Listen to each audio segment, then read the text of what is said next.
Bom dia, Espírito Santo. Beni. Capítulo 1. Faltavam 3 dias para o Natal de 1973. O sol começara a nascer naquela manhã fria e nevoenta de Toronto. De repente ele chegou. O Espírito Santo entrou em meu quarto. Sua presença era tão real para mim naquela manhã quanto ao livro que você tem agora nas mãos. Nas 8 horas que seguiam, eu tive uma experiência incrível com o Espírito Santo. Ele mudou o curso de minha vida. Lágrimas de assombro e alegria escorreram pelo meu rosto quando abri as Escrituras. Ele foi dando as respostas às minhas perguntas. Meu quarto parecia ter subido para o hemisfério dos céus, e eu queria ficar ali para sempre. Tinha acabado de fazer 21 anos, e essa visita foi a melhor presente de aniversário ou de Natal que eu já tinha recebido. Meus pais se achavam bem perto, no fim do corredor. Eles jamais poderiam compreender o que estava acontecendo com o seu bem. De fato, se soubesse o que ocorria comigo, essa seria a gota d'água que faltava para acabar definitivamente com o que restava de harmonia em nossa família. Durante quase 2 anos, desde o dia em que entreguei minha vida a Jesus, não houve mais praticamente comunicação entre mim e os meus pais. Uma situação medonha. Como filho de imigrante israelita, eu havia humilhado a minha família ao quebrar a tradição. Coisa alguma em minha vida tivera efeito tão devastador assim.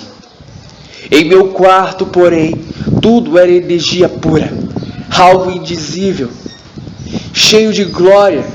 Se alguém me dissesse apenas 48 horas antes o que me esperava, eu sem dúvida responderia: isso está fora de cogitação.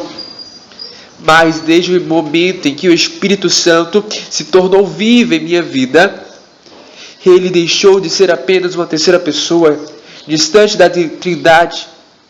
Era agora real, tinha uma personalidade. Eu quero então compartilhá-lo neste momento com você. Meu amigo, se você está preparado para começar uma nova relação pessoal com o Espírito Santo, o que vai superar tudo o que jamais sonhou, continue lendo. Caso contrário, recomendo que feche este livro para sempre. Isso mesmo, feche o livro.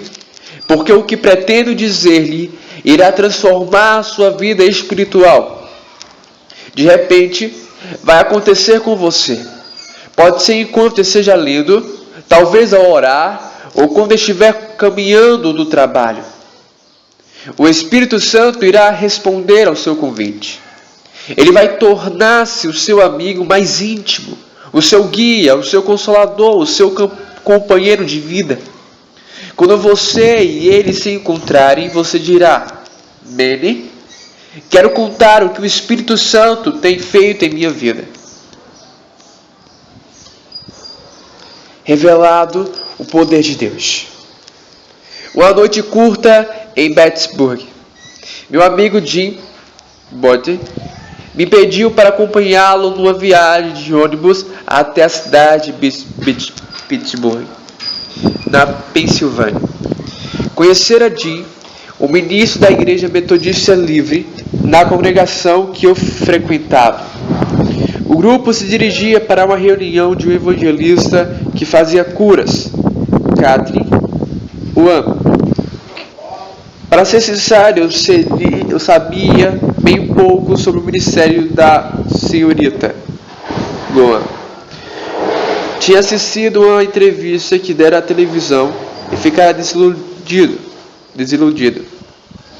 Achei que falava de um modo engraçado e parecia meio estranha. Não esperava, portanto, muito dela. Mas Jim era meu amigo e não queria decepcioná-lo. No ônibus eu disse: Jim, você não sabe como foi difícil convencer meu pai a me deixar fazer essa viagem. Depois de minha conversão, meus pais fizeram todo o possível para me impedir de comparecer à igreja. E agora, ao falar da ida a Pittsburgh, eles acharam um absurdo. Mas finalmente me deram sua permissão, relutantes. Partimos de Toronto na metade da manhã de quinta-feira. O percurso, que deveria durar 7 horas, foi prolongado por causa de uma tempestade de neve. Só chegamos ao hotel cerca de 1 hora de madrugada.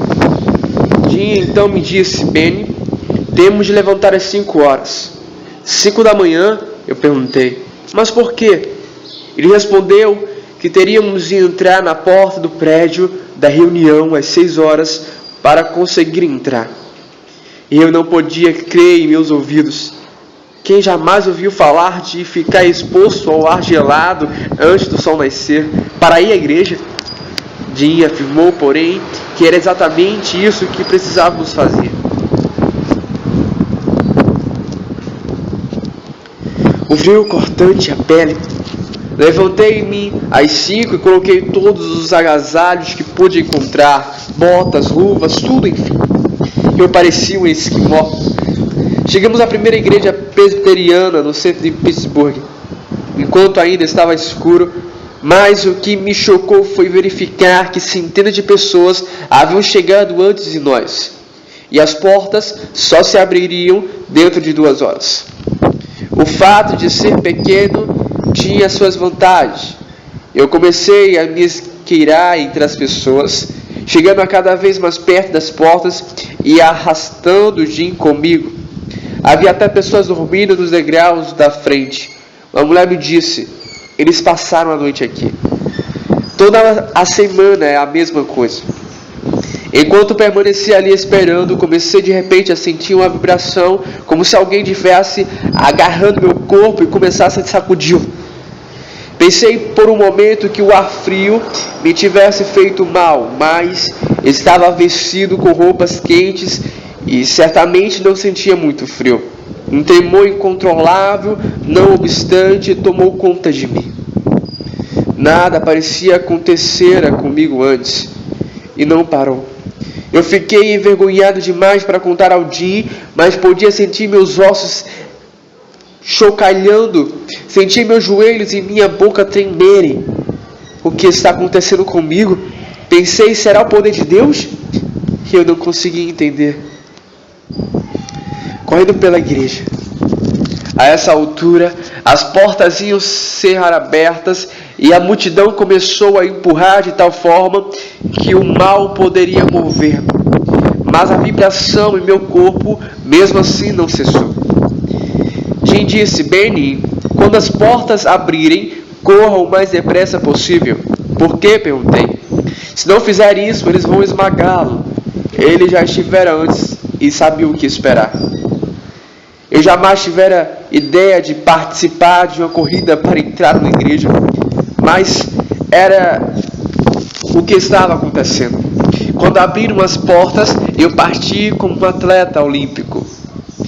Passei na frente de todo mundo, velhos, jovens, todos eles. De fato, cheguei à primeira fila e tratei de sentar-me. Um recepcionista me informou que a primeira fileira estava reservada. Soube mais tarde que a equipe da senhora Guma escolhia as pessoas para sentar nessa fileira especial. Ela era tão sensível ao Espírito Santo que só queria o apoio em oração de pessoas positivas que ficassem à sua frente. Por ser bastante gago, eu sabia que era inútil tentar discutir com o recepcionista. A segunda fila já estava lotada, mas Jim e eu encontramos lugar na terceira. O culto só começara dali a 1 hora. Tirei o casaco, as luvas e as botas. Enquanto relaxava, percebi que tremia mais do que antes. Não conseguia parar, as vibrações me percorriam meu braço, as pernas, como se eu estivesse ligado a uma espécie de máquina. A experiência era nova para mim. Para ser sincero, eu sentia medo. Enquanto o órgão tocava, eu não conseguia pensar em outra coisa além do tremor em meu corpo. Não era uma sensação de doença. Não era como se estivesse pegando um resfriado ou uma virose. Na verdade, quanto mais continuava, tanto mais bela parecia. Era uma sensação invulgar que não tinha nada de material. Neste momento, Como se saísse do nada, Catherine Kuhlman apareceu. Num instante, a atmosfera naquele prédio ficou carregada. Eu não sabia o que esperar, não sentia nada ao meu redor. Nenhuma voz, nenhum coral de seres angelicais, nada. Tudo o que sabia é que estivera tremendo durante 3 horas. Depois disso, quando começaram a cantar, fiz algo que jamais esperei fazer. Fiquei de pé. Minhas mãos se levantaram e as lágrimas escorreram pelo meu rosto enquanto cantávamos. Quão grande és tu! Era como se estivesse explodido. Nunca antes as lágrimas haviam fluído dos meus olhos tão rapidamente. Falo de êxtase. Que sensação gloriosa! Eu não cantava como normalmente costumava fazer na igreja. Cantava com todo o meu ser. E quando cheguei às palavras, então minha alma canta-te, Senhor, eu me coloquei literalmente a cantar com a alma. O espírito deste hino me envolveu de tal forma que levei alguns minutos para perceber que não tremia mais. Mas a atmosfera do culto continuou. Pensei que havia sido totalmente arrebatada. Adorava de um modo que jamais fizera antes. Era como se encontrasse face a face com a verdade pura e espiritual. Quer alguém mais sentisse isso ou não, era o que eu sentia. Deus já tocara a minha vida em minha pouca experiência cristã, mas nunca como Ele estava tocando nesse dia. Enquanto ficava ali, continuando a adorar ao Senhor, abri os olhos para olhar ao redor, porque senti subitamente um ar, corrente de ar. Não sabia de onde ela vinha, era leve e lenta como uma brisa. Olhei para os vitrais, mas estavam todos fechados e eram altos demais para permitir a corrente. A brisa estranha que senti era, porém, mais como uma onda. Eu sentia descer por um bração e subir pelo outro.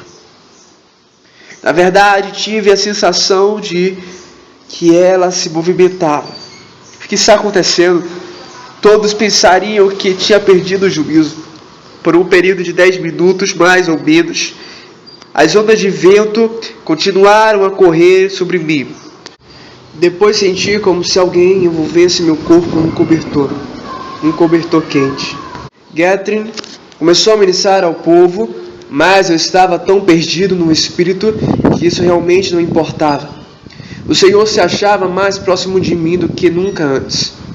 Senti que devia falar com o Senhor, mas tudo o que pude murmurar foi: Jesus querido, tenha misericórdia de mim.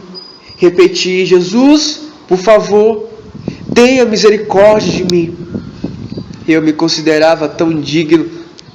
Ao meu ver, estava na mesma condição de Isaías ao entrar na presença do Senhor. Ai de mim, estou perdido, porque sou homem de lábios impuros, habito no meio de um povo de lábios impuros, e os meus olhos viram o Rei, o Senhor dos Exércitos. Isaías, capítulo 6, versículo 5. A mesma coisa aconteceu quando as pessoas viram a Cristo. Elas imediatamente sentiram sua imundícia, sua necessidade de purificação. Foi isso que ocorreu comigo. Era como se um refletor gigante estivesse focalizado em mim. Tudo o que podia ver eram as minhas fraquezas, os meus defeitos, meus pecados. Repeti muitas vezes: Jesus amado, tenha misericórdia de mim. Foi então uma voz que sabia ser do Senhor, era muito gentil, mas inconfundível. Ele me disse: minha misericórdia é abundante sobre você. Até essa altura dos acontecimentos, minha vida de oração era a de um cristão normal. Mas agora eu estava apenas falando com o Senhor. Ele estava falando comigo. Oh, que comunhão esplêndida era aquela! Eu não tinha condição de saber que aquilo que ocorria comigo na terceira fileira da primeira igreja presbiteriana em Pittsburgh não passava de um ategozo do que Deus planejara para o futuro. As palavras soavam em meus ouvidos: minha misericórdia é abundante sobre você. Senti-me chorando e soluçando. Nada havia em minha vida que pudesse comparar-se ao que sentia. Eu estava tão cheio e transformado pelo Espírito que nada mais importava. Não ligava se uma bomba nuclear atingisse Pittsburgh e o mundo inteiro explodisse. Naquele momento, eu senti o que a palavra descreve tão bem: paz que excede todo entendimento. Filipenses 4:7. Jim me falara dos milagres operados nas reuniões da senhora Kuhlman, mas eu não fazia ideia do que iria testemunhar nas 3 horas seguintes. Pessoas surdas passavam repetidamente a ouvir. Uma mulher levantou-se de sua cadeira de rodas. Foram dados testemunhos da cura de tumores, artrites, enxaquecas e outros. Até mesmo os mais severos críticos reconheceram as curas genuínas que ocorriam nessas reuniões. O culto foi longo, mas o tempo ocorreu celere. Eu jamais tinha sido tão movido, tão tocado pelo poder de Deus. No decorrer do culto, enquanto eu orava em silêncio, tudo parou de repente. Pensei: por favor, Senhor, não deixe essa reunião acabar nunca. Levantei os olhos e vi Guthrie Kuhlman escondendo o rosto nas mãos e começando a soluçar. Ela chorou e chorou tão alto que todo qualquer ruído cessou. A música deixou de tocar, os recepcionistas ficaram paralisados em suas posições. Todos os olhos estavam feitos nelas. E eu não tinha a menor ideia da razão do choro dela. Nunca vira um ministro fazer isso antes, porque chorava. Contaram-me mais tarde que ela jamais fizeram uma coisa dessas e os membros da sua equipe não se esqueceram até hoje. A evangelista continuou chorando por um período de mais ou menos 2 minutos. Depois jogou a capela para trás. Ali estava ela, a alguns passos de mim, com os olhos chamejantes. Estava viva. Naquele momento ela mostrou uma ousadia que eu nunca vi em outra pessoa. Apontou com o dedo em riste, em enorme poder e emoção e até mesmo sofrimento. Se o próprio diabo estivesse lá, ela o teria derrubado com um simples golpe.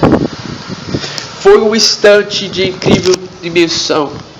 Ainda soluçando, Guthrie olhou para a audiência e disse em agonia: por favor.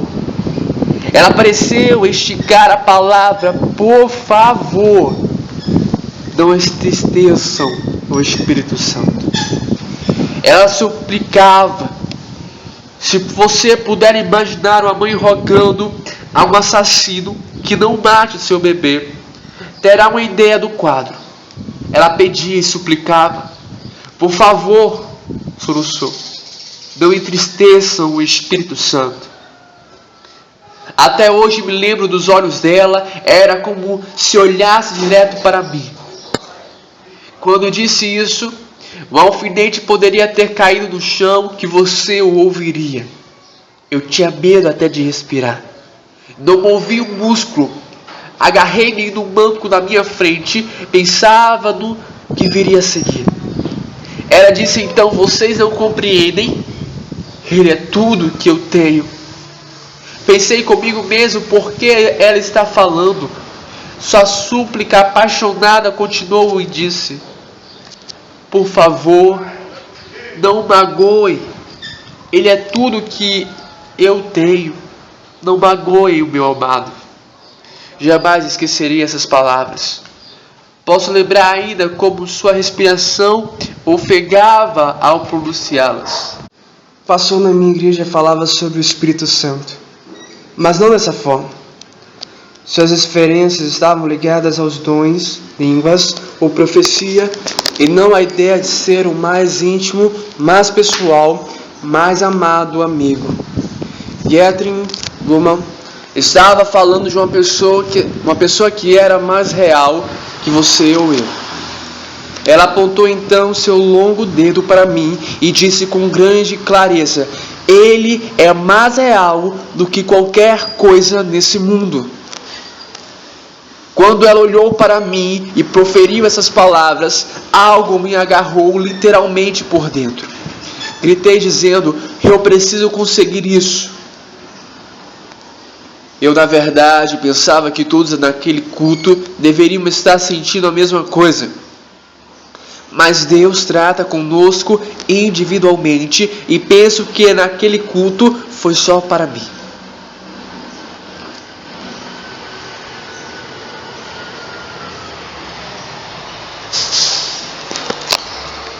Penso que compreenda que por ser um cristão novo, eu não entendia absolutamente o que estava acontecendo naquele culto.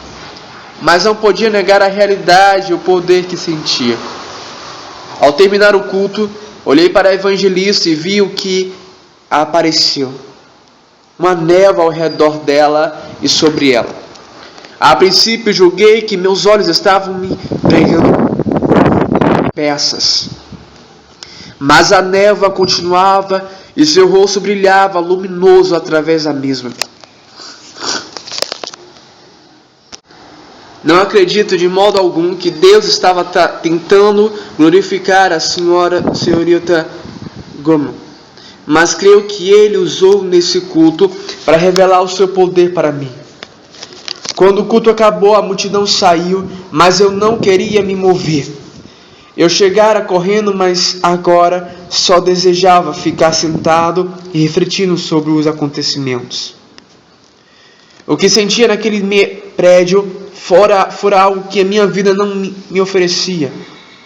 Eu não tinha certeza de que ao voltar para casa a perseguição ia continuar. Minha autoimagem já estava praticamente destruída por causa do meu problema de fala. Mesmo quando criança nas escolas católicas, minha gagueira me insolava, não tinha quase ninguém com quem conversar. Não fiz também muitos amigos após me tornar cristão. Como conhecer novas pessoas, se tinha dificuldade em comunicar-me. Eu não queria então que aquilo que encontrava em Pittsburgh me deixasse. Tudo o que eu tinha na minha vida era Jesus. E nada mais em minha existência importava muito. Meu futuro era incerto, minha família tinha praticamente virado as costas para mim. Eu sabia que me amavam, mas minha decisão de servir a Jesus Cristo havia aberto entre nós um abismo intransponível. Permaneci sentado, afinal de contas, quem quer ir para o inferno depois de ter estado no céu? Mas não havia escolha, o ônibus estava à espera e eu tinha que partir. Parei na porta de trás da igreja para um último olhar, pensando o que ela queria dizer. O que estava dizendo quando falou sobre o Espírito Santo. No caminho de volta para Toronto, eu retornava sempre ao mesmo pensamento. Não sei o que ela queria dizer. Cheguei até a perguntar para algumas pessoas no ônibus. Não souberam me informar porque também não haviam entendido. Não é preciso dizer que cheguei em casa exausto por ter dormido pouco por causa das horas de viagem de uma experiência espiritual. Comparável a uma montanha russa, meu corpo estava pronto para descansar. Não consegui, porém, conciliar o sono, meu corpo estava moído até os ossos. Meu espírito continuava vibrando como se soubessem uma série de coisas explodidos dentro de mim interruptivamente. Deitando em minha cama, eu sentia como se alguém estivesse me puxando para fora do colchão e me fazendo ajoelhar. Era uma sensação estranha, mas eu sentia com tanta força que não podia resistir. Ali estava eu, na escuridão do quarto, de joelhos. Deus ainda não acabara de lidar comigo e eu respondi à sua orientação. Eu sabia o que queria dizer, mas eu sabia como fazer a minha petição. Eu queria aquilo que a evangelista de Pittsburgh tinha. Pensei, quero que Kathleen Kuhlman tem. Eu queria dizer com cada átomo e vibra em mim. Estava faminto por aquilo de que ela falara, embora não tivesse uma compreensão clara do que era. É verdade, eu sabia o que queria dizer, mas não sabia como dizê-lo. Decidi então pedir da única maneira que sabia, em minhas próprias palavras, com toda a simplicidade. Eu queria me dirigir ao Espírito Santo. Embora jamais tivesse feito isso antes, pensei, será que estou fazendo certo? Afinal de contas, eu nunca tinha falado com o Espírito Santo. Nunca julgara que fosse uma pessoa ao qual pudesse me dirigir. Não sabia como começar a oração, mas sabia o que sentia por dentro. Tudo o que eu queria era conhecê-lo da maneira como ela o conhecia. Foi assim que orei. Espírito Santo, Kathleen Kuhlman diz que tu és amigo dela. Continue lentamente. Acho que não te conheço. Eu pensava antes que te conhecia, mas depois dessa reunião, compreendo que estava errado. Acho que não te conheço mesmo. A seguir, como uma criança com as mãos levantadas, perguntei: posso conhecer-te? Posso realmente conhecer-te? Fiquei imaginando. Estou falando direito? Será que posso falar desse modo com o Espírito Santo? Depois pensei se Kathleen estava enganada, eu queria saber. Depois que falei com o Espírito Santo, nada pareceu acontecer. Comecei a questionar-me. Haverá realmente essa experiência de um encontro com o Espírito Santo? Isso pode ocorrer de verdade? Meus olhos estavam fechados em seguida, como sobre a ação de um choque elétrico. Meu corpo começou a vibrar, exatamente como acontecera nas 2 horas em que esperei na entrada da igreja. Era o mesmo tremor que sentira por mais de 1 hora lá dentro. Eu voltara e pensei, está acontecendo de novo. Mas dessa vez não havia gente em volta, nem roupas pesadas. Eu estava de pijama em meu quarto aquecido, vibrando dos pés à cabeça. Tive medo de abrir os olhos. Parecia que tudo o que acontecera naquela reunião tinha se combinado naquele momento único. E eu estava tremendo, mas senti de novo o cobertor quente do poder de Deus me envolvendo inteirinho. Senti como se tivesse sido transportado para o céu. É claro que não fui, mas acredito sinceramente que o céu não possa ser melhor do que aquilo. De fato pensei, se abrir os olhos vou estar em Pittsburgh ou dentro de portões de pérolas. Abri os olhos depois de algum tempo e, para minha surpresa, continuava em meu velho quarto. O mesmo chão, o mesmo pijama, embora ainda vibrasse com o poder do Espírito de Deus. Quando finalmente consegui dormir naquela noite, ainda não tinha noção do que iniciava em minha vida. Bem cedo na manhã seguinte, eu estava completamente desperto e não podia esperar mais para falar com meu amigo recém-encontrado. Estas foram as minhas primeiras palavras que me saíram da boca. Bom dia, Espírito Santo. No momento em que pronunciei, a atmosfera gloriosa voltou ao meu quarto. Dessa vez, porém, eu estava vibrando, nem tremendo. Tudo o que sentia foi o envolvimento de sua presença. No instante em que disse, bom dia, Espírito Santo, soube que ele estava presente comigo no meu quarto.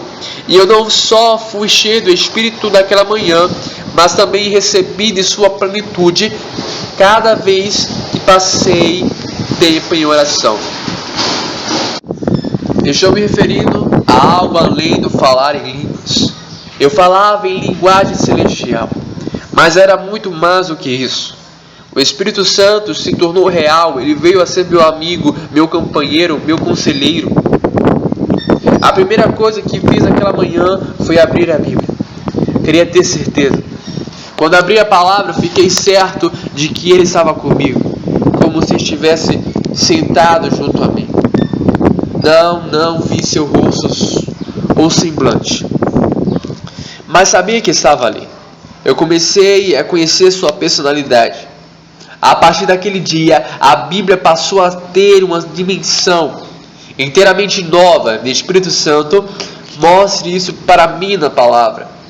Eu queria saber porque ele tinha vindo e ele me levou a essa passagem. Ora, nós não temos recebido o Espírito do mundo, e sim o Espírito que vem de Deus, para que conhecemos o que por Deus foi dado gratuitamente. Coríntios, capítulo 12, versículo 12. Quando perguntei por que ele queria ser meu amigo, ele me guiou até as palavras de Paulo: a graça do Senhor Jesus Cristo, e o amor de Deus e a comunhão do Espírito Santo sejam sobre vós. 2 Coríntios 13, 13. A Bíblia ganhou vida. Eu jamais compreenderia realmente o impacto desse trecho. Não por força nem por violência, mas pelo Espírito, diz o Senhor. Zacarias capítulo 4, versículo 6. Ele confirmou repetidamente na palavra o que realmente estava operando em minha vida. Por mais 8 horas naquele dia, e depois, dia após dia, passei a conhecê-lo cada vez mais. Minha vida de oração começou a mudar. Agora eu disse: Espírito Santo, deste que tu conheces tão bem o Pai, quer me ensinar a orar? E quando comecei a orar, cheguei ao ponto em que o Pai tornou-se de repente mais real do que nunca antes. Era como se alguém tivesse aberto uma porta e dito: ei-lo aqui. A certeza da paternidade de Deus veio a ficar cada vez mais clara. Isso não aconteceu com a leitura de um livro, nem seguindo uma fórmula ABC, mas pedindo para o Espírito Santo abrir a palavra para mim. E ele fez isso, pois todos os que são guiados pelo Espírito de Deus são filhos de Deus, porque não recebestes o espírito de escravidão para viverdes outra vez atemorizados, mas recebestes o espírito de adoração, baseados no qual chamamos Abba Pai. Romanos capítulo 8, versículo 14 ao 15. Comecei a compreender tudo o que Jesus disse sobre o Espírito Santo. Ele era o meu consolador, meu mestre, meu guia. Compreendi pela primeira vez o que Jesus queria dizer quando ordenou aos seus discípulos: sigam-me. De outra feita, ele disse: não me sigam, porque vocês não podem ir onde eu vou. E prosseguiu: mas o Espírito Santo guiará vocês. Qual a intenção de Jesus? Cristo estava dando a eles outro líder, outra pessoa a quem seguir. Minhas pesquisas das Escrituras continuou dia após dia, durante semanas, até que todas as minhas perguntas tivessem sido respondidas. No decorrer do tempo, eu tinha passado a conhecer melhor o Espírito Santo, e essa comunhão não foi interrompida até hoje. Compreendi que ele estava bem aqui junto a mim. Minha vida inteira se transformou. Acredito que isso acontecera com a sua também. Quando me levantei hoje, eu repeti: bom dia, Espírito Santo.